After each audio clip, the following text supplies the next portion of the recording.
nuestras actividades. Conéctate con nosotros todas las mañanas a través de nuestros devocionales. Escríbenos y te los enviaremos. Todos los miércoles y sábados a las 7 de la mañana, únete al tiempo de oración por la plataforma Zoom. También recuerda nuestros cultos del día domingo a las 9 de la mañana por nuestro canal de YouTube. Si deseas asistir de manera presencial, debes inscribirte previamente.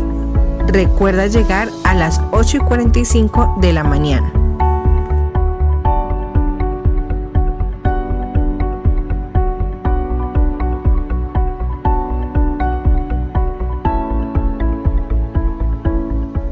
Dios les bendiga, mis hermanos y hermanas. Muy buenos días para todos, para todas. Bienvenidos nuevamente a este tiempo en el cual cada uno de nosotros ha podido disponerse para sacar este espacio. En primer lugar, adorar al Señor. Segundo, compartir con las demás personas. Y tercero, pues, aprender de la palabra del Señor.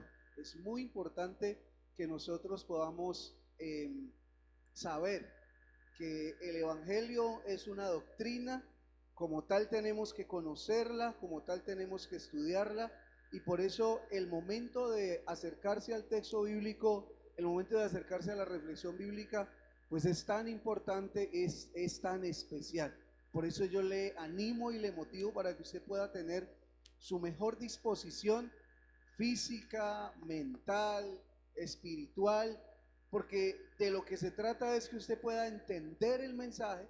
Ese mensaje le pueda aportar al crecimiento y desarrollo de su vida personal, y usted pueda tener elementos que sean útiles y prácticos desde el texto bíblico para el desarrollo de su vida cristiana.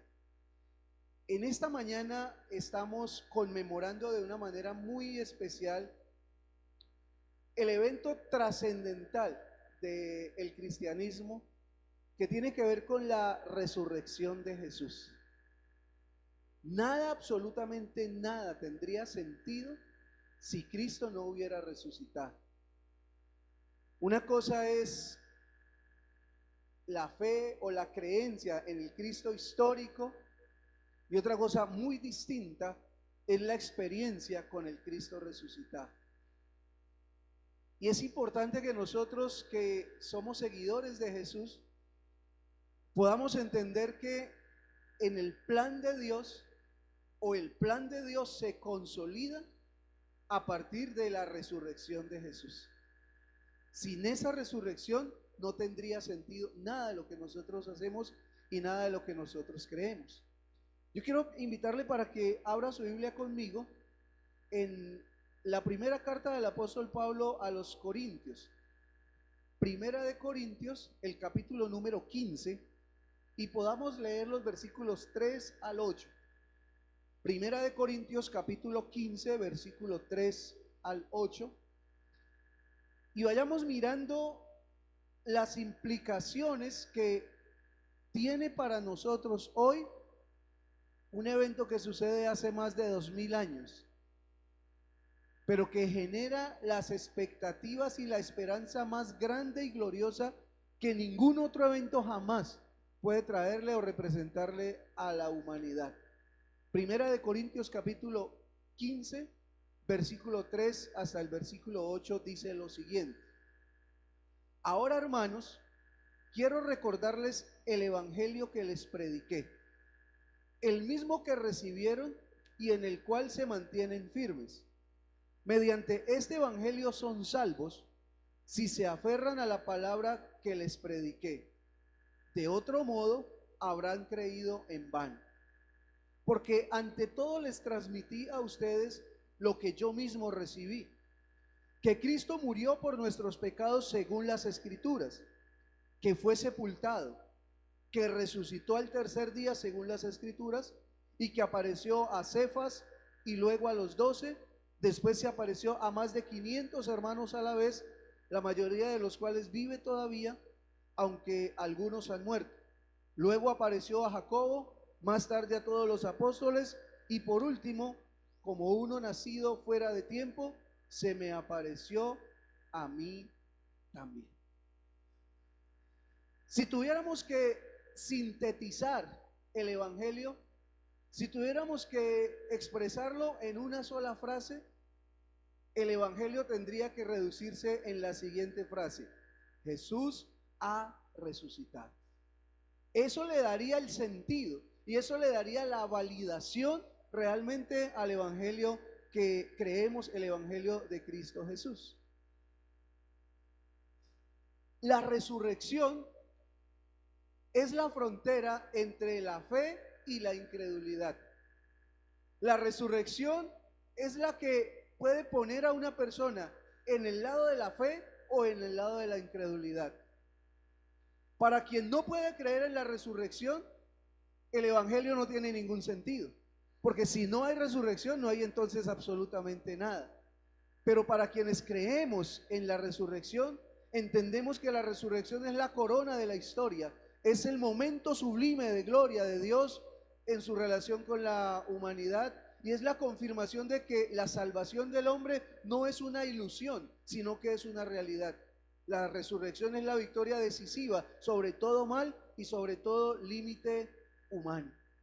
Pero déjeme decirle que la resurrección no es un tema fácil de comprender y mucho menos es un tema fácil de asimilar.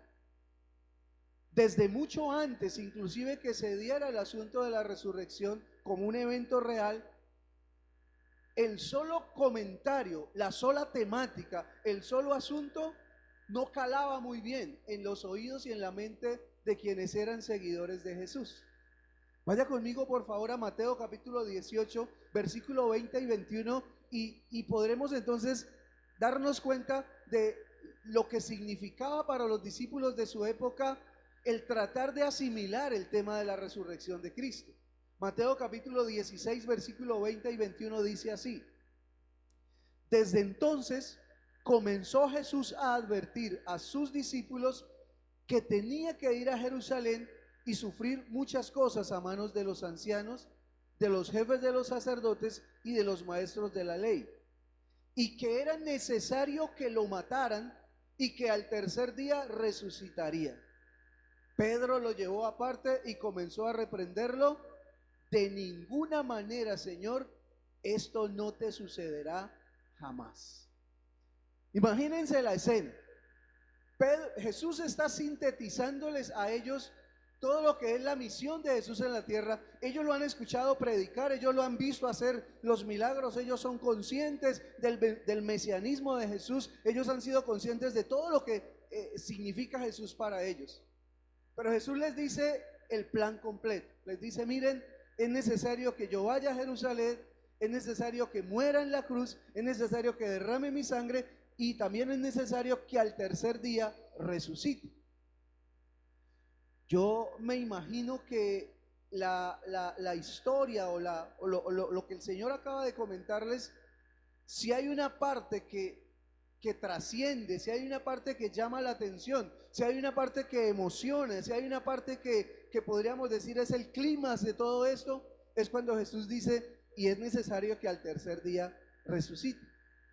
Sin embargo, es tan complejo el tema de la resurrección, es tan trascendental el tema de la resurrección, que Pedro, que casi siempre era el que se las pillaba todas, que Pedro, que casi siempre era el que tenía una comprensión más rápida de los asuntos, llama a Jesús aparte y le dice: no, Señor, esto no puede ser, esto no tiene ningún sentido.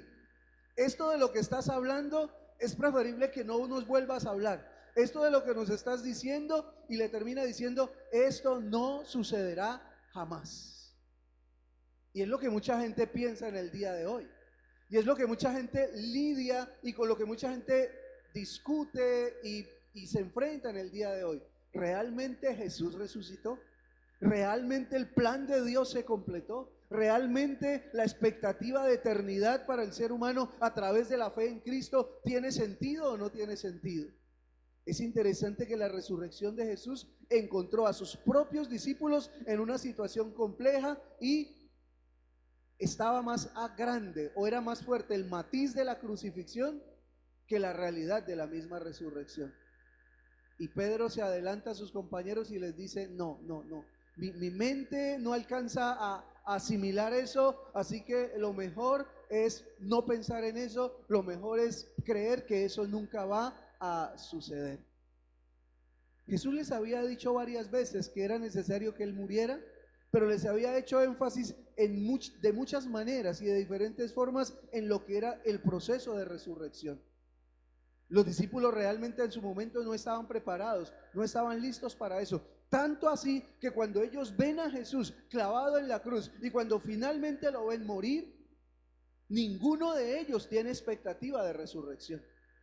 Ninguno de ellos tiene esa ilusión, por lo menos, de decir, Él dijo que iba a resucitar, así que esperemos a ver qué pasa. No, lo que la Biblia dice es que la mayoría salieron en desbandada. Lo que la Biblia dice es que muchos de ellos volvieron a sus labores antiguas. De hecho, algunos de ellos iban camino a Emaús, ya diciendo, todo terminó aquí, ya no hay nada más que hacer, ya ese momento bonito y ese momento de gloria con el Maestro acaba de terminar.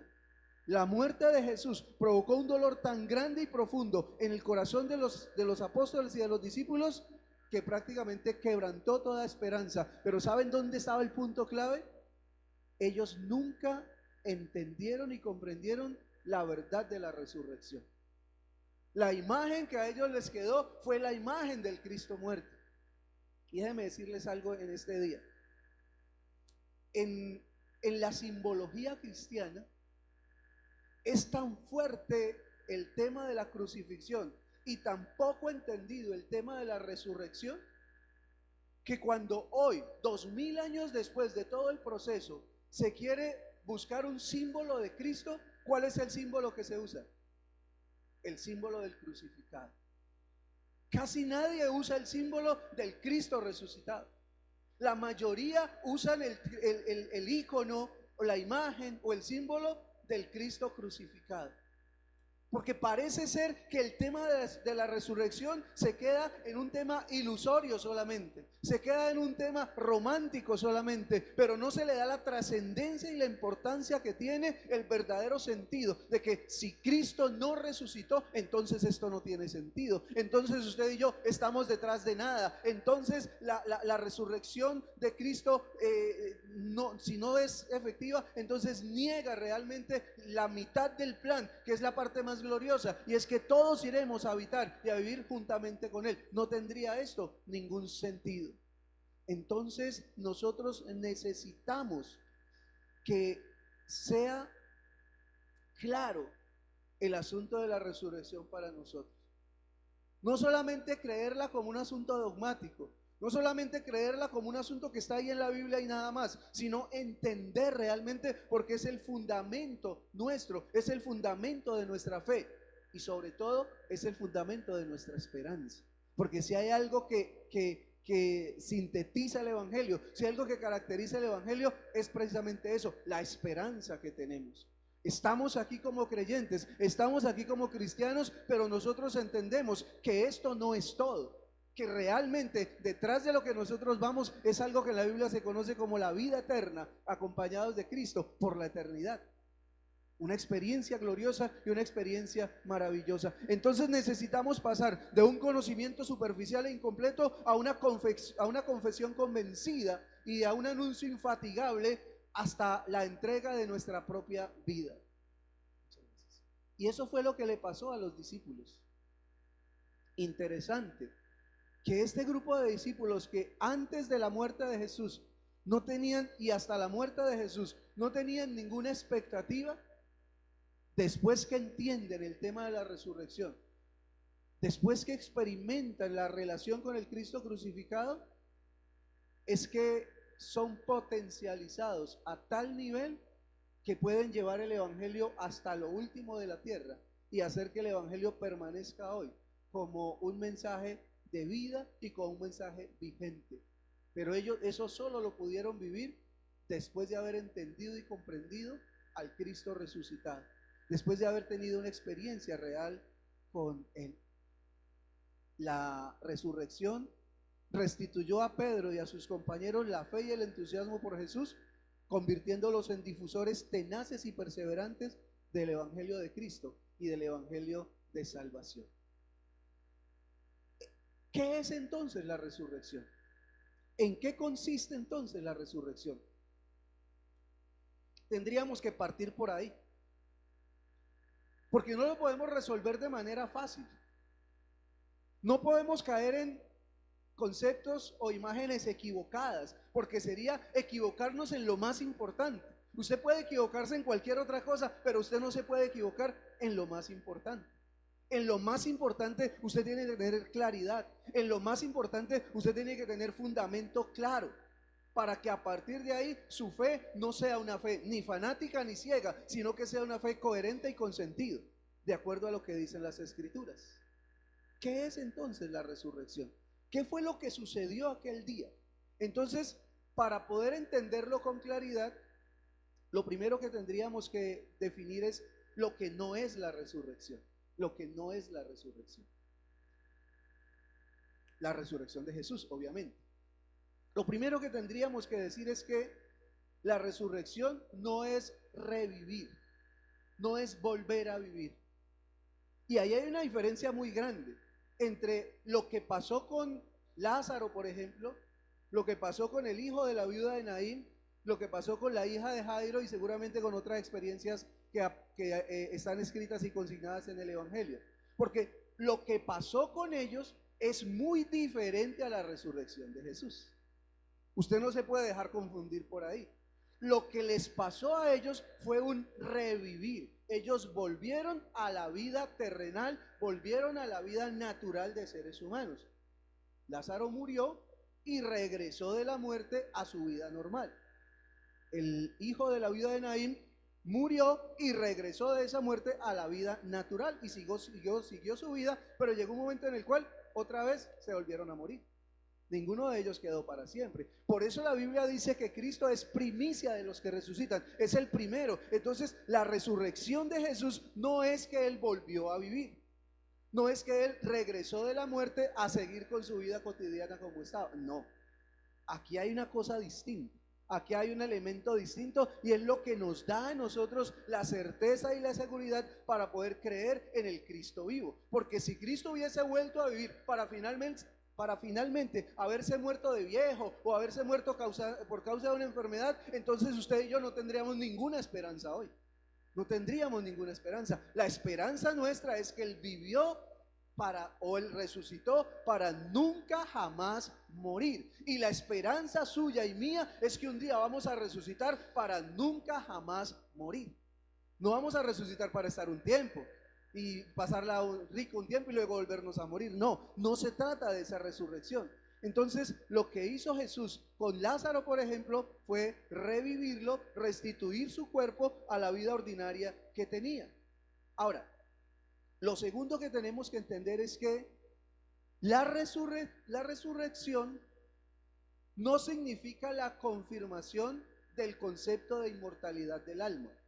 No es un concepto como tal. La resurrección no es un concepto, porque algunos dirán, claro, es que las almas son inmortales. Entonces lo que pasó con Jesús es que su alma salió de su cuerpo y lo que andaba por ahí en medio de los discípulos era lo que hoy en día se conoce como un alma en pena, algo así. Entonces, claro, lo que Jesús hace al aparecer a sus discípulos es la confirmación del concepto de inmortalidad del alma. No, Cristo murió y resucitó. La resurrección de Jesús es el fundamento del cristianismo. La resurrección de Jesús es la base de nuestra fe. La resurrección de Jesús nos proyecta una esperanza de vida eterna. Y por eso tenemos que tener claridad sobre qué fue lo que realmente pasó aquel día. Entonces, no se trata del concepto de inmortalidad del alma, porque eso sería una resurrección a medias.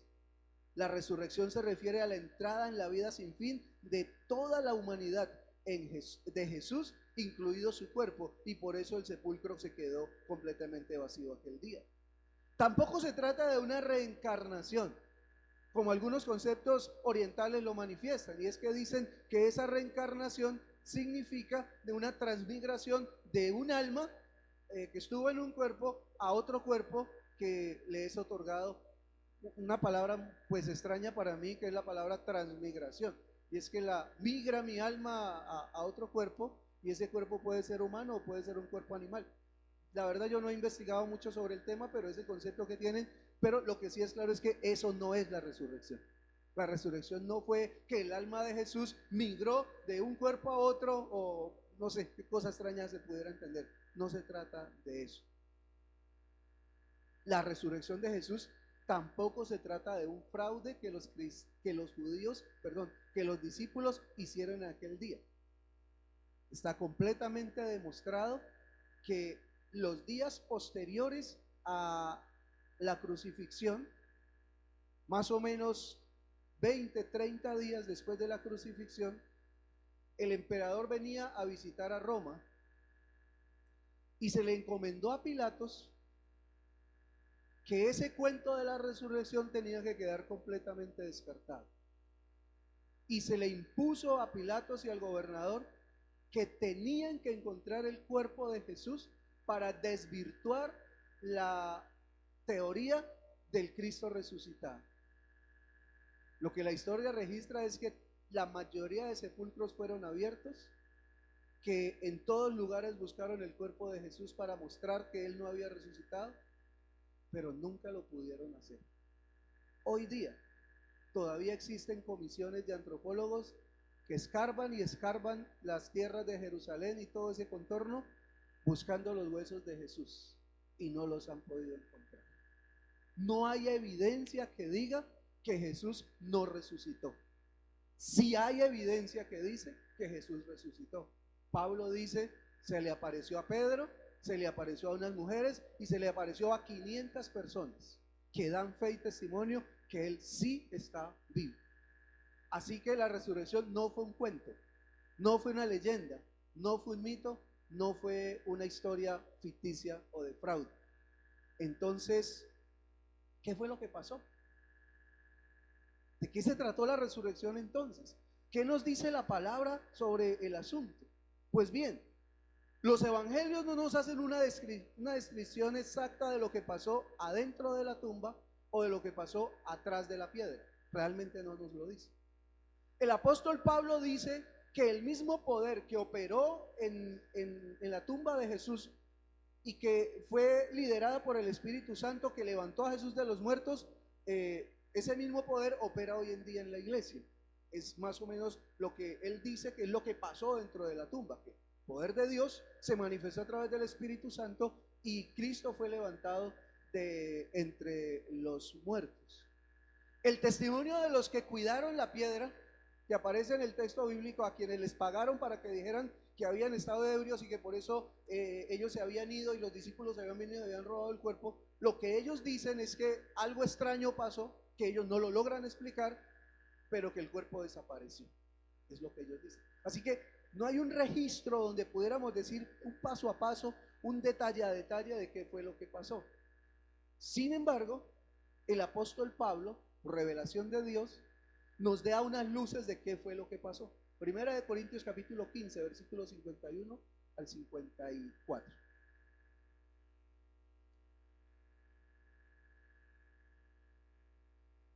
Primera de Corintios 15, 51 al 54. Dice, fíjense bien en el misterio que les voy a revelar, dijo Pablo. No todos moriremos, pero todos seremos transformados. Entonces, la primera palabra clave que aparece ahí es transformación. La resurrección es transformación. Seremos transformados. En un instante, en un abrir y cerrar de ojos, al toque de la trompeta, pues sonará la trompeta y los muertos resucitarán con un cuerpo incorruptible y nosotros seremos transformados. Y vuelve a aparecer la palabra transformación. Es una transformación de lo corruptible a lo incorruptible, de lo humano a lo divino, de lo intrascendente a lo trascendental. Versículo 53. Porque lo corruptible tiene que revestirse de lo incorruptible. Entonces ahí la palabra clave es revestirse. Nueva naturaleza. Lo que pasó en la resurrección es que lo corruptible de Jesús se vistió de incorruptibilidad por parte de Dios en ese momento. Y lo mortal de inmortalidad, termina diciendo el 53. Cuando lo corruptible se revista de lo incorruptible y lo mortal de inmortalidad, entonces se cumplirá lo que está escrito. La muerte ha sido devorada por la victoria. Pablo dice, la resurrección de Cristo, que va a ser la misma resurrección de nosotros, dice, fue una transformación que Dios hizo, donde lo natural se volvió sobrenatural, donde lo corruptible pasó a ser incorruptible y donde lo mortal se vistió de inmortalidad. Eso fue lo que pasó en la tumba de Jesús. El obrar de Dios, el poder de Dios hizo que la naturaleza cambiara, que el Cristo que se levanta ahora es un Cristo que ya no está determinado por las leyes naturales. Por eso ustedes ven que cuando se aparece a sus discípulos, dice que todos estaban a puerta cerrada y Jesús entró, no se sabe cómo, pero de un momento a otro estaba en medio de ellos. Y cuando ellos quisieron ir a ver, él ya no estaba otra vez con ellos y estaba en otro lugar, porque su naturaleza cambió. La resurrección que yo espero, la resurrección que la Biblia me explica y que yo intento entender, no es un revivir, no es un concepto de inmortalidad del alma, es una transformación que Dios hará por el poder del Espíritu Santo para sacarme de lo natural a lo sobrenatural, de lo mortal a lo inmortal, de lo que es corruptible a lo incorruptible. Por eso la Biblia dice que en el momento de la muerte sembramos un cuerpo corruptible y esperamos que renazca o que resucite un cuerpo incorruptible, no para volver a morir, no para volver otra vez a padecer la enfermedad, el cansancio, la fatiga, sino para vivir eternamente con Él. Esa es la fe, esa es la esperanza, esa es la visión que el cristiano tiene que tener. Por eso la resurrección es tan fundamental. Por eso la resurrección es tan vital en el banco de creencias del cristiano, porque sin esa fe todo terminaría el día que muramos. Sin esa fe no habría ningún tipo de expectativa para nosotros. Por eso el revivir personas no se encuentra en la Biblia como un ministerio fundamental del creyente. O sea, el Señor no nos ha llamado a que nos vamos a los velorios a levantar a los muertos otra vez a que vivan. No, ese no es el ministerio de los cristianos. El ministerio de los creyentes es predicar un evangelio que garantice que cuando esa persona se levante, se levantará una vez y para siempre. Ese es el mandamiento del Señor. Predicar el evangelio, porque ese evangelio es poder de Dios para salvación. Entonces, la resurrección tiene que ser entendida como lo que es. Porque si tenemos un concepto liviano, si tenemos un concepto equivocado, si tenemos un concepto a medias acerca de lo que es la resurrección, entonces eso va a generar o a depender lo que signifique nuestra vida cristiana después. Para los apóstoles, la comprensión que lograron tener de la resurrección fue lo que los impulsó a salir a predicar el evangelio. Fue lo que los impulsó a inclusive entregar sus propias vidas para la predicación del evangelio. Porque ellos sabían que realmente nuestra estadía en este mundo era algo sencillo, pero que lo importante real era la expectativa que tenemos de vida eterna. ¿Qué significa entonces la resurrección de Jesús para nosotros? Pablo tenía esa revelación de parte de Dios tan especial, porque aunque no vivió con Jesús, aunque no caminó con Jesús, es interesante que los apóstoles vivieron la historia de Jesús, los evangelistas escribieron la historia de Jesús, pero Pablo interpretó para nosotros lo que ellos escribieron y lo que ellos vivieron.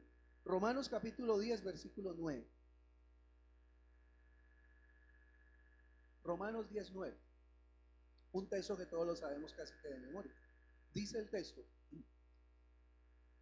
que si confesares con tu boca que Jesús es el Señor y crees en tu corazón que Dios lo levantó de los muertos, serás salvo. Ojo, la salvación no solamente depende de creer que Jesús es el Señor. La salvación se complementa con la fe en la resurrección de Cristo. Hace parte del paquete de salvación.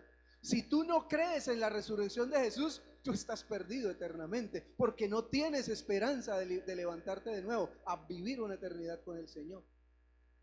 Crees en Jesús como el Señor, pero crees en el Cristo resucitado. Y es muy triste cómo el cristianismo elevó al punto más alto la imagen del Cristo crucificado y dejó por allá escondida la imagen del Cristo glorificado. Y la gente se identifica mucho con el Cristo sufriente. Y la gente se identifica mucho con el Cristo clavado en la cruz. Pero ¿saben? El Cristo victorioso, el Cristo que me garantiza vida eterna, es el que se levantó de la tumba. Es el que salió a presentarse y es el que dice la Biblia que está ahora en medio de nosotros y que intercede por nosotros y que camina con nosotros y que nos da vida cada día para que avancemos hacia lo que Dios tiene planeado con nosotros. Así que la resurrección de Jesús no solamente significó resurrección para Jesús, sino que significó expectativa de vida eterna para nosotros quienes creemos en Él. Pero es fundamental que tengamos la comprensión, el entendimiento y la fe de lo que es la resurrección. Y que podamos tener esa claridad acerca de qué fue lo que pasó aquella mañana, aquella madrugada, hace más de 2000 años, cuando Jesús fue sacado de la tumba para vivir eternamente con el Señor y ahora llevarnos a nosotros en esa misma dinámica de expectativa de resurrección. ¿Por qué es importante entonces la creencia, el entendimiento y la comprensión del evento de resurrección? Porque los resultados, las consecuencias o las afectaciones o las implicaciones de esa resurrección son de un alcance inimaginable. Lo primero, la resurrección de Jesús crea una nueva humanidad. Una nueva humanidad. Ya no es la humanidad caída, ya no es la humanidad determinada por el pecado, ya no es la humanidad que se rebeló contra Dios. La resurrección de Cristo nos permite a nosotros pensar en una humanidad nueva. Por eso hablamos de resurrección como transformación. Vamos a ser transformados. Dice la Biblia que cuando el Señor venga y seamos arrebatados como iglesia para estar eternamente con Él, allí ya no habrá pecado, allí ya no habrá, cualquier cantidad de situaciones. Tan interesante que la Biblia dice, y esto es un apunte solamente como para que usted descanse un poquito su mente y no se me duerma, que después de la resurrección no habrá matrimonio. Y alguien pregunta, ¿y por qué? Algunos más escépticos dirán, no, porque es que es muy duro el matrimonio, pero esa no es la razón. La razón por la que no hay matrimonio es porque Cristo o Dios estableció el matrimonio con unos objetivos muy de la naturaleza humana que cuando estemos en el cielo ya no los vamos a necesitar. Allá no vamos a necesitar una esposa, no vamos a necesitar un esposo, no vamos a tener esas necesidades que tenemos aquí, porque va a ser una nueva humanidad, una humanidad transformada. Por eso Jesús dijo, olvídense del tema matrimonial en el cielo. En el cielo no habrá matrimonios. Nadie reconocerá a su esposo o esposa porque ya no necesitas esa relación, porque ahora tienes una relación directa con Dios. Aquí la necesitamos porque tenemos muchos vacíos, muchas cosas que son llenados a través de una relación matrimonial. Allá no. Bueno, cerramos el paréntesis. Espero que hayan despertado un poquito. La resurrección crea una nueva humanidad. Recompone de manera definitiva y absoluta la relación entre Dios y el ser humano. La relación que usted y yo tenemos hoy con el Señor es una buena relación, pero no es la relación ideal. ¿Por qué? Porque usted y yo seguimos pecando, seguimos ofendiendo y seguimos insultando a Dios. Pero cuando hayamos resucitado, nuestra relación con Dios será perfecta. No habrá ningún tipo de problema, no habrá ningún tipo de duda, no habrá ningún tipo de absolutamente nada. Por eso la resurrección tiene tanto significado para el creyente, porque cuando Cristo resucita, Él arrastra en su triunfo a todos los hombres y tiene el poder de transformarlos a su imagen, liberándolos de la esclavitud del pecado y de las consecuencias del pecado, que son la muerte, el mal físico, o sea la enfermedad, el mal moral y el mal psicológico. Cuando resucitemos en Cristo, ya no tendremos ningún tipo de problema, ni psicológico, ni físico, ni de ningún tipo. Tendremos la relación perfecta con Dios, porque no revivimos, sino que resucitamos, que es diferente. La resurrección es fundamental por eso. Segundo, la resurrección de Jesús es el cumplimiento de la esperanza humana de la inmortalidad. ¿Sabe una cosa? El hombre no se acostumbra a morir. El hombre quiere siempre vivir. Y Dios le da esa posibilidad. Jesús dijo, quien cree en mí no morirá para siempre. El ser humano quiere vivir. El ser humano desea vivir. Y Dios, a través de la resurrección de Cristo, le concede esa gracia. Y es que si creemos en el Señor, no moriremos eternamente. Descansaremos, que es lo que dice la palabra. Dormiremos por un tiempo para luego ser despertados a una vida eterna con el Señor en una transformación total. Porque qué triste sería que llegáramos a la eternidad con el mismo carácter y la misma personalidad que tenemos acá. ¿Se imagina lo complicado que sería? Que fuéramos allá padeciendo las mismas enfermedades que padecimos acá. Seguir tomando la pastica para la tiroides, seguir tomando la pastica para la presión, pues no tendría ningún sentido. ¿Qué tal que llegáramos allá con los mismos resentimientos y la misma rabia con las personas que nos hicieron daño acá? No tendría sentido, ¿sabes? Cuando Jesús resucita, Jesús ya no ve a Pedro como el traidor. ¿No había notado eso? Porque la naturaleza de Jesús ya no tiene ningún elemento humano. Antes de la resurrección, Cristo era humano y era divino. Después de la resurrección, Jesús no es humano. Jesús es divino, es glorioso, es cuerpo glorioso. Por eso cuando Jesús se levanta de la tumba, no va donde Pedro a reclamarle, me traicionaste, no, sino que Jesús va a buscar a Pedro para levantarlo y restaurarlo. Porque es una transformación. Porque no hay un solo pedacito de humanidad, de la humanidad caída en Cristo después de la resurrección. Porque la resurrección es transformación. El hombre no se ha acostumbrado a morir, ha soñado con vivir para siempre y Dios a través de la resurrección de Cristo le concede esa gracia y nos garantiza que en Él podremos vivir eternamente y para siempre. Número 3, la resurrección de Jesús hace posible un verdadero encuentro con Él. Déjeme decirle algo con amor y con respeto. Por más experiencia que usted tenga de relación con Cristo, usted todavía no ha tenido la relación perfecta con Él. No, usted no. Usted sabe algunas cosas de Jesús. Usted ha entendido algunas cosas de Jesús. Usted practica algunos asunticos básicos de Jesús. Pero ¿sabes cuándo se va a dar la verdadera relación con Jesús? ¿Sabes cuándo vas a conocer verdaderamente a Jesús? ¿Sabes cuándo vas a estar ahí al lado del mismo Jesús? Después de la resurrección. La resurrección de Cristo nos permite un encuentro verdadero con el Señor. Hasta ahora hemos tenido un encuentro de salvación con el Señor, pero luego tendremos un encuentro de comunión con el Señor.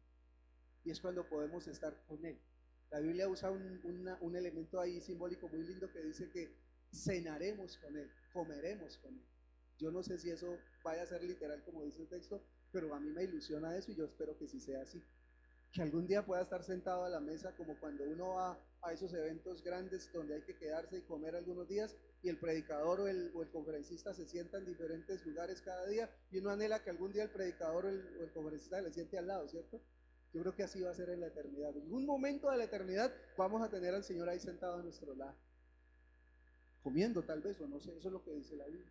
Entonces la resurrección de Jesús hace posible nuestro encuentro con Él. El cuarto efecto de la resurrección es que la resurrección confirma y le da poder a la iglesia.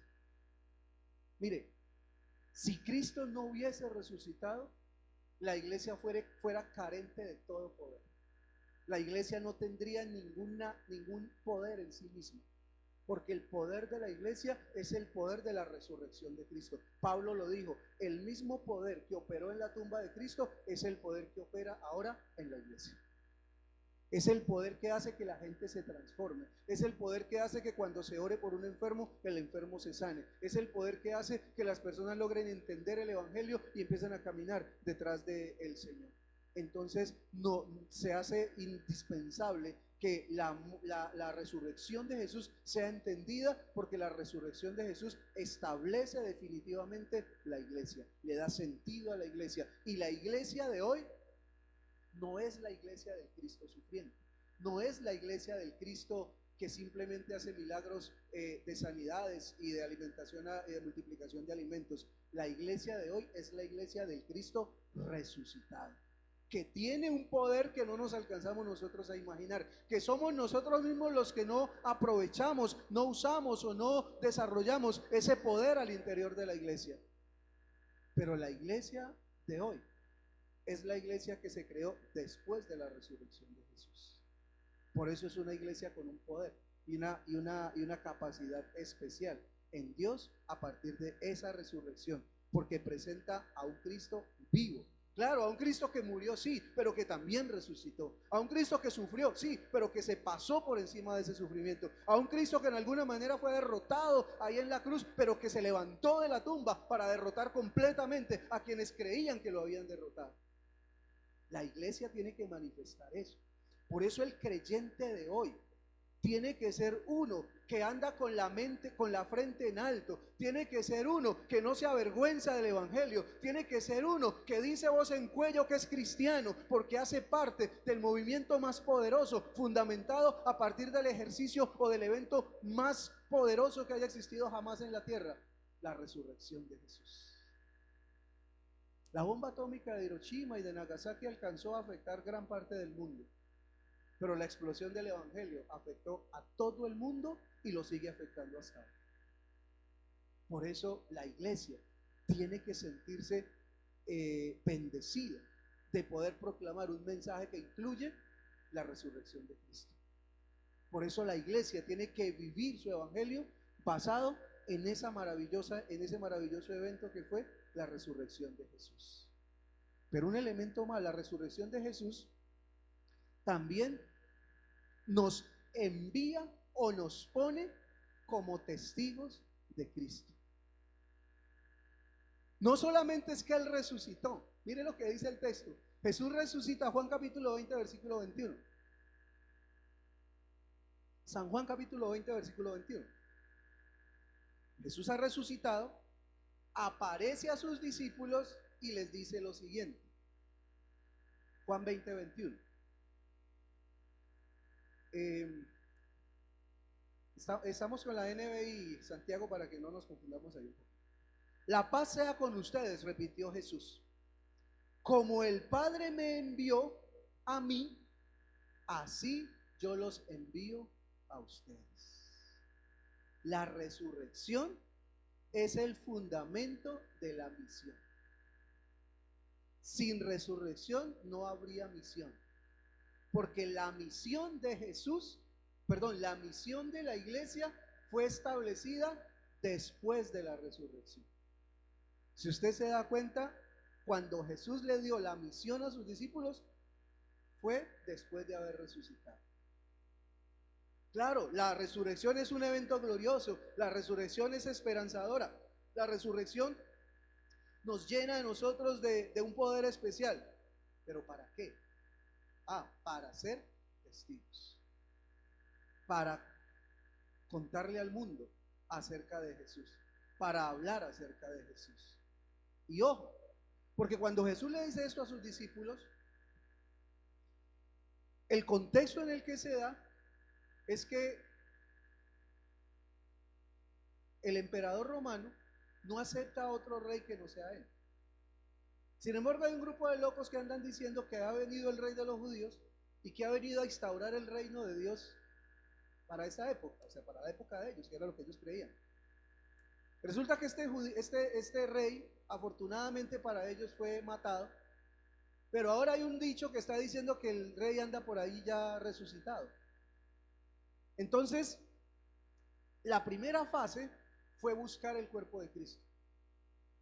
Duró más o menos unos 3 meses. Ya después de 3 meses no tenía sentido buscar un cuerpo.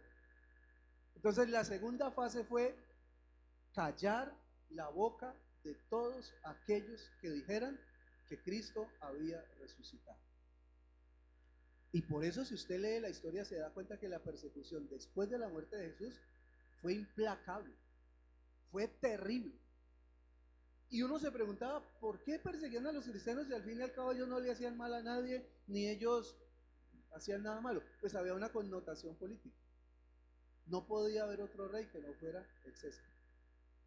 Si no encontraron el cuerpo y no pudieron demostrar que Jesús evidentemente había quedado muerto, entonces ahorita había que acallar toda voz que dijera que Cristo estaba vivo. Y por eso toda persona que proclamara a Jesucristo vivo era matado, y era matado de manera cruel para infundir miedo a las personas que eran seguidoras de Jesús. En ese contexto, Jesús les dice, como el Padre me envió a mí, ahora yo los envío a ustedes. No era fácil y no es fácil, nunca será fácil ser un testigo de Cristo. ¿Sabes dónde radica el fundamento? En la resurrección. Porque la resurrección es garantía de que Cristo está conmigo, de que yo no soy testigo de una historia ficticia, yo no estoy atestiguando sobre un mito, yo estoy atestiguando sobre un Cristo que está vivo y que si alguien exige evidencias de él, él las va a dar a través de milagros, a través de manifestaciones gloriosas y de todo lo que usted pueda pensar. Porque los discípulos pidieron evidencias de que estaba vivo. ¿Se acuerdan de Tomás? Tomás dijo, hasta que yo no toque, hasta que yo no vea. Y el Señor le dice, listo, mira y toca. Ellos están acá en la barca pescando y de un momento a otro aparece un hombre que se parece a Jesús. Pedro lo mira y dice, es Jesús, es Jesús. Yo me imagino que los discípulos, compañeros, dijeron, pues tal vez se parece a Jesús, pero no creo que sea Jesús. Entonces ellos van corriendo y se lo encuentran. Y cuando llegan a la playa, Jesús tiene unos pescados que están asándose, ¿no? Y Jesús come con ellos para darles evidencias de que realmente Él sí es Jesús y que Él sí ha resucitado. No es una aparición, no es un fantasma, es Jesús. Al punto que prepara estratégicamente unos pescados y se los come con ellos como evidencia de que Él sí es. Y que no es una imaginación, de que no es una ilusión, y que, porque a veces la gente dice, no, es que ellos estaban tan enamorados de Jesús que se imaginaron que lo vieron. Pues una imaginación o una ilusión no llega al punto de sentarse a comer contigo. Jesús dio evidencias claras de su resurrección. Entonces, la misión de la iglesia y la misión del creyente alcanza su máxima potencialidad cuando entendemos al Cristo resucitado. Eso nos quita todo miedo, eso nos quita todo temor. Por eso los discípulos salieron y contra sentencia de muerte y contra muertes evidentes, ellos predicaron el evangelio siempre. ¿Por qué? Porque es que Cristo estaba con ellos. Estaba con ellos, ellos podían percibirlo, ellos podían sentirlo, ellos podían casi que olerlo al lado de ellos. Claro, eso les daba mucha fuerza para la misión. Y eso tiene que seguirle dando fuerza a la iglesia de hoy. La iglesia de hoy no puede ser una iglesia tímida, la iglesia de hoy no puede ser una iglesia penosa, apocada. La iglesia de hoy sigue siendo la iglesia del Cristo resucitado. Por eso tiene que seguir siendo testigo. Finalmente, la resurrección de Jesús es una experiencia de misericordia y de perdón. A Jesús no lo mataron los romanos. A Jesús no lo mataron los judíos. Jesús murió por tu pecado y por el mío. Jesús lo tenía claro. Es necesario que el Cristo padezca para que todos puedan tener salvación. Entonces tratar de argumentar que es que Jesús murió porque es que hicieron, desde esa época los jueces eran injustos, la fiscalía no logró demostrar la inocencia, eso no tiene ningún sentido. El plan de Dios es que Cristo muriera por nuestros pecados. Entonces, Cristo murió por usted y por mí. Quien llevó a Jesús a la tumba, a la cruz, y quien llevó a toda esa masacre fue usted y yo. Imagínate que Cristo no hubiera resucitado. ¿Cuál sería la sensación del mundo frente a Jesús? Tendríamos una deuda muy grande con Él, ¿no? Por nuestra causa Él murió. Y perdimos al gran maestro de Galilea. Él pudo haber vivido hasta 100 años, pero a los 33 lo aniquilamos con nuestra maldad. La resurrección es una experiencia de misericordia y de perdón. Cuando Cristo muere, cuando Él expira en la cruz, sus mismos discípulos han hecho cosas indebidas. Pedro lo negó y los demás se escondieron y se fueron. Pero cuando Jesús resucita, ¿cuál es la actitud del Cristo resucitado con relación al pecado que había sido cometido contra Él? Es una actitud de gracia, misericordia y perdón. El Cristo resucitado busca a Pedro no para juzgarlo. El Cristo resucitado convoca a sus discípulos no para recriminarlos. En ningún momento usted ve a Jesús recriminándolos a ellos. Mire que antes de la resurrección Él los recriminaba. Hombres de poca fe, ¿por qué temen? Pero después de la resurrección Cristo no los recrimina. ¿Por qué? Porque la resurrección de Jesús es una expresión de amor, de gracia y de misericordia de Dios. Por eso hoy nosotros podemos vincularnos a esa gracia, a esa misericordia y a ese perdón. Por eso hoy podemos decir, gracias que resucitó, porque ahora vivo, puedo tener una relación de amor con Él, porque ahora puedo entender cuál fue su sacrificio, su acto de amor, y puedo responder a ese acto de amor con amor. Así sea con un amor imperfecto, porque el amor de nosotros pues es imperfecto, porque es el amor de unos seres humanos que fallamos tanto, pero por lo menos podemos responder a Él. Si Él no hubiera resucitado, todo sería una memoria, todo sería, no sé, algo así como cuando muere una persona y no sé, tal vez sus hijos no fueron lo suficientemente buenos con esa persona y queda esa sensación como de dolor y tristeza, ¿no? Como de que no alcanzamos a, no sé si usted ha percibido eso en algunos casos, yo lo he percibido en algunos casos, como que murió el señor enojado con la señora y la señora queda el resto de la vida como con ese dolor de decir, hombre, no alcancé a decirle que le perdonaba o a pedirle perdón. Pero Cristo resucitó, está vivo para que ahora le pidas perdón, para que ahora te reconcilies con Él, para que ahora busques una relación con Él, para que entiendas que sí, Él murió en la cruz por tus pecados, pero Él resucitó para perdonarte, para limpiarte, para darte una vida nueva y una vida basada en misericordia y perdón. ¿Y sabe qué es lo más lindo? Juan capítulo 20, versículo 23. Ya estamos terminando. Juan 20, 23 dice lo siguiente.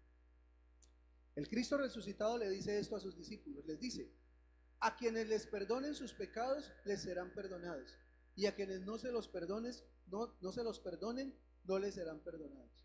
Ojo con este texto porque algunos piensan que eso significa que nosotros tenemos la capacidad de perdonar o retener pecados. No, no está hablando de eso. Jesús está hablando que gracias a su resurrección, el mensaje que nosotros llevamos ahora es un mensaje de reconciliación y perdón. No podemos andar por la calle echándole la culpa a la gente de la muerte de Jesús y haciéndolos sentir culpables porque Jesús murió. Tenemos que ir a la gente y llevarles un mensaje de reconciliación diciéndoles, Cristo murió por ustedes, pero resucitó para perdonarles y para llevarles esperanza de vida nueva y de vida eterna. Ahora nosotros somos voceros del mensaje del Cristo resucitado. Ahora la iglesia tiene un mensaje que es un mensaje positivo, no es un mensaje justiciero, no es un mensaje de culpabilidad, no es un mensaje de que la gente venga corriendo a buscar a Jesús por el miedo de ser condenados, no, al contrario, es un mensaje de amor, es un mensaje de perdón, es un mensaje de gracia, es un mensaje que dice, Cristo murió por tus pecados, pero resucitó para que ahora puedas reconciliarte con Él y puedas tener una expectativa de vida eterna. Frente a las bondades, los beneficios y el entendimiento que nosotros tenemos acerca de la resurrección de Jesús, valdría la pena hacer una reflexión final. Y es que el cristianismo ha hecho y sigue haciendo mucho énfasis en la pasión y la muerte de Jesús. De hecho, lo hemos reflejado en la Semana Santa, ¿no? Se hace mucha fuerza en el tema de los padecimientos de Jesús. Se muestra a un Cristo sufriente, y es real. Se muestra a un Cristo que pese a todo pronóstico, finalmente muere en la cruz. Pero no se le da la misma trascendencia a la resurrección. Les voy a poner un ejemplo inadecuado, pero es el que me funciona. Un partido de fútbol tiene 90 minutos, ¿cierto? De momentos buenos y momentos malos. Pero cuando termina el partido de fútbol, ¿qué es lo que queda registrado para la historia de la humanidad acerca de ese partido de fútbol? ¿Qué es lo que queda registrado? Los goles, ¿cierto? Nadie se quiere ver otra vez todo el partido. ¿Usted qué quiere ver? Los goles. Cuando nos acordamos del glorioso partido de Colombia contra Alemania a causa de la muerte de Freddy Rincón, uno no quiere verse todo el partido. ¿Uno qué quiere verse? El gol, porque el gol es lo más importante. En la historia de Dios, el gol es la resurrección. Ese es el gol. ¿Por qué nos encanta tanto hacer enfoque en otras cosas? ¿Y por qué a veces dejamos el gol escondido por ahí? ¿Por qué del gol solo hablamos cada año? El día de resurrección. Cuando cada domingo deberíamos celebrarlo. Cuando cada día deberíamos celebrarlo. Porque lo que le da sentido a todo esto que hacemos, sí, la cruz, sí, el nacimiento de Jesús en el pesebre, bonito. Pero lo que realmente le da sentido a todo esto es la resurrección. Creo que la iglesia del Señor, los cristianos, no hemos sido compensatorios en esa parte. Y le damos mucho énfasis a otras cosas y a veces opacamos un poco ese momento tan glorioso como fue el que Jesús haya resucitado y haya sentenciado finalmente a que la muerte, que era el enemigo máximo de la humanidad, fue vencida por él en la cruz. Y ahora usted y yo tenemos esperanza de vida. Si usted va a alguna casa de gente que es cristiana y que maneja íconos del cristianismo, lo que generalmente se encuentra es un rostro de Jesús poco triste, poco melancólico. Y si va a la casa de alguien que es cristiano católico, pues más énfasis hay sobre el tema del sufrimiento y el dolor de Cristo. En pocos lugares usted encuentra el ícono del Cristo resucitado, del Cristo glorioso. De hecho, nadie ha hecho una imagen de eso, de ese Cristo resucitado. ¿Cómo era realmente el Cristo? ¿Cómo era el resplandor de su rostro? Creo que la iglesia tiene que manifestarlo, no a través de iconografías, de íconos y de símbolos, sino a través de la alegría y el gozo de la iglesia, de la experiencia maravillosa de ser iglesia, porque es la iglesia que celebra no a un Dios muerto, sino a un Cristo vivo, a un Cristo que está con nosotros, que camina con nosotros y que se manifiesta con nosotros. La tarea que nos queda entonces es: evidenciemos al Cristo resucitado, al Cristo de la alegría, al Cristo del triunfo, al Cristo que nos da esperanza de vida eterna, al Cristo que nos dice: esta vida, esto no vale nada, lo que vale es lo que viene adelante. Estas cosas materiales que tenemos no valen absolutamente nada, lo que vale es la eternidad con Él. Eso es lo que realmente vale. Termino leyendo un texto en Corintios, 1 Corintios 15, 12 al 19, y ya termino así. 1 Corintios 15, 12 al 19, dice así: ahora bien, si se predica que Cristo ha sido levantado de entre los muertos, ¿cómo dicen algunos de ustedes que no hay resurrección? Si no hay resurrección, entonces ni siquiera Cristo ha resucitado. Y si Cristo no ha resucitado, nuestra predicación no sirve para nada, como tampoco la fe de ustedes. Aún más, resultaríamos falsos testigos de Dios por haber testificado de que Dios resucitó a Cristo, lo cual no habría sucedido si en verdad los muertos no resucitan. Porque si los muertos no resucitan, tampoco Cristo ha resucitado. Y si Cristo no ha resucitado, la fe de ustedes es ilusoria y todavía están en sus pecados. En este caso, también están perdidos los que murieron en Cristo. Y me encanta el versículo 19 que dice: Si la esperanza que tenemos en Cristo solo fuera para esta vida, seríamos los más desdichados de todos los mortales. El Cristo resucitado hace que quitemos la vista de este mundo y la pongamos en la eternidad, hacia donde realmente vamos. El Cristo resucitado hace que nos despojemos de toda ganancia, de todo apetito, de toda cosa que tenga que ver con este mundo, para decir lo que verdaderamente vale es la eternidad. Si Cristo resucitó y si nosotros hemos entendido la resurrección, entonces deberíamos vivir como si Él en verdad hubiera resucitado. Pero es triste que aunque hablamos de la resurrección, vivimos como si no hubiera resucitado. Vivimos como si lo más glorioso fuera lo que hay en este mundo. Y entonces vivimos apegados a los 2 o 3 pesos que tenemos. O vivimos apegados a, no sé, cosas físicas que tenemos. Como si Cristo no hubiera resucitado. Si Cristo no hubiera resucitado, claro, lo más importante es lo que tenemos. Pero si Cristo resucitó, vivamos realmente como si Él hubiera resucitado.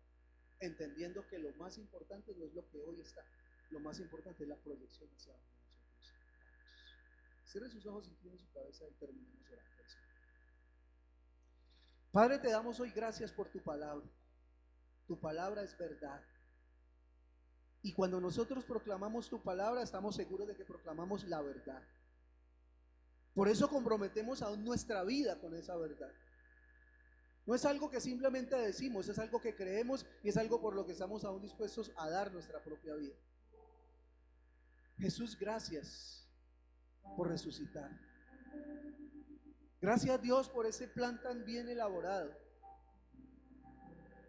donde el éxito, el gol, el clímax de la historia no es Jesús clavado en una cruz. El clímax de la historia es Jesús resucitado, entregándole poder a la iglesia, entregándole una misión a los cristianos y diciéndoles que estaría con nosotros todos los días hasta el fin del mundo. Padre, ayúdanos a entender esto con claridad. No es necesario que lo entendamos todo hoy, pero sí que lo vayamos entendiendo cada vez con más claridad. Y que el entendimiento y la comprensión de la verdad de la resurrección se evidencie en nuestro estilo de vida. Pablo dijo: si la esperanza que tenemos en Cristo es para esta vida, somos los más miserables que haya en este mundo. Y con tristeza tenemos que decir que a veces nos comportamos con esa miserableza, como si todo lo que fuera realmente valioso es lo de este mundo. Y vivimos atesorando cosas, amontonando cosas, haciendo cosas que tienen que ver solo con este mundo, cuando nosotros no estamos para este mundo. Cuando la resurrección de Cristo nos proyecta a una nueva humanidad, a un cielo nuevo, a una tierra nueva, a una experiencia nueva. Lo que pasa es que nuestra mente a veces no se quiere comprometer con ese pensamiento. Lo que pasa es que a veces no queremos dar la tarea, la batalla de profundizar y entender lo que es realmente la resurrección. Nos compromete menos el Cristo de la cruz, porque al fin al cabo el Cristo de la cruz solo produce tristeza, lástima. Pero el Cristo resucitado es otra cosa distinta, porque es compromiso, es misión, es estilo de vida, es poder de Dios. Ese tiene que ser el Cristo de la iglesia. Ese tiene que ser el Cristo de los cristianos de hoy. Frente a la terrible tiniebla de este mundo, debemos proclamar la luz del Cristo resucitado. Frente al tremendo sentimiento de derrota, de pesimismo y de negatividad que hay en este mundo, la iglesia debe proclamar el mensaje glorioso del Cristo resucitado, del Cristo que dice: no tengan miedo, yo estoy con ustedes, del Cristo que dice: no tengan miedo, van a trascender a una vida eterna. Por eso lo último no es lo que vemos aquí. Aquí apenas empezamos. Nuestra verdadera ciudadanía está en los cielos. Y eso tenemos que entender. Y eso tenemos que vivir. Gracias te doy nuevamente, Jesús, por tu palabra. Bendigo la vida de la iglesia, Señor, quienes están hoy conmigo, quien nos está viendo también a través del canal de YouTube. Señor, bendice sus vidas y permítenos tener la comprensión y el entendimiento sobre un asunto tan crucial y tan fundamental como la resurrección de Cristo. Gracias, Jesús. Gracias, Cristo, porque hoy estás con nosotros, lleno de poder, lleno de gloria y de majestad que el Padre te otorgó a través de ese momento glorioso de la resurrección. Te bendecimos y te exaltamos en el nombre maravilloso de Jesús. Amén y amén. Amén. Vamos a terminar entonces con la pastora. Bueno, gracias a Dios por su palabra. Hoy hay un Dios que nos habla la historia, pero es un Dios también real, que cada uno lo experimenta. Cada uno lo experimentamos en lo más profundo de nuestro ser. Y vamos a adorarle, y vamos a hacerlo a través de los diezmos y las ofrendas. Por eso prepare su diezmo, prepare su ofrenda. La carta del apóstol Pablo a los Corintios, en el capítulo 9, dice: recuerden esto, el que siembra escasamente y escasamente cosechará, y el que siembra en abundancia cosechará. Cada uno de como propuso en su corazón. Dice: no de mala gana ni por obligación, porque Dios ama al que da con alegría. Y Dios puede hacer que toda gracia abunde para ustedes, de manera que siempre, en toda circunstancia, tengan todo lo necesario y toda buena obra abunde en ustedes, como está escrito. Dios, Señor, bendiga las ofrendas en esta mañana. Entonces podemos recolectarlas.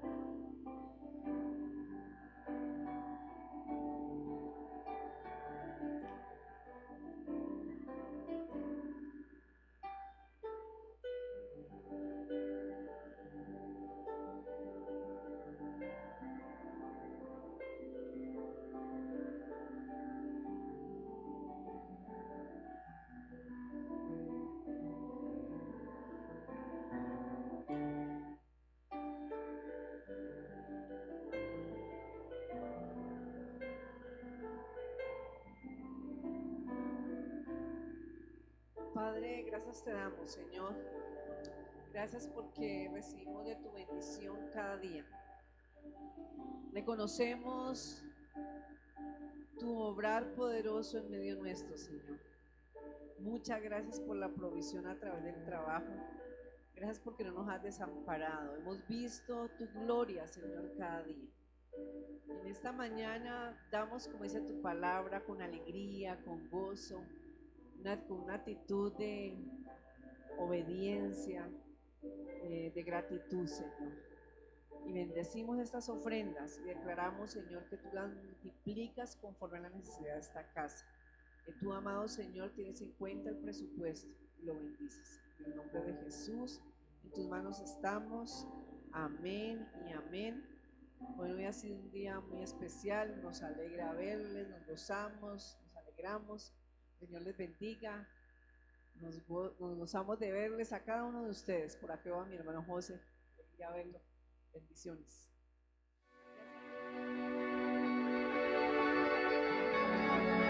Dios te bendiga. Quiero recordarte que puedes hacer tus próximos aportes a la iglesia a través de 3 formas. La primera, realizando una transferencia o consignación 139.9 del Banco de Bogotá a nombre de la Iglesia Bautista Betania de Cali. La segunda es llamando al teléfono 315-811-6335 de la Secretaría de la Iglesia y a agendar para recoger tu diezmo u ofrenda. La tercera, en cualquier corresponsal de Bancolombia a la cuenta Nequi 304-131-1078. Siempre que hagas transferencia o consignación, toma una foto del recibo y envíalo al WhatsApp de la Secretaría de la Iglesia. Agradecemos tu fidelidad y respaldo al ministerio de nuestra iglesia. Recuerda, no abandonaremos la casa de Dios. Nehemías 10:39.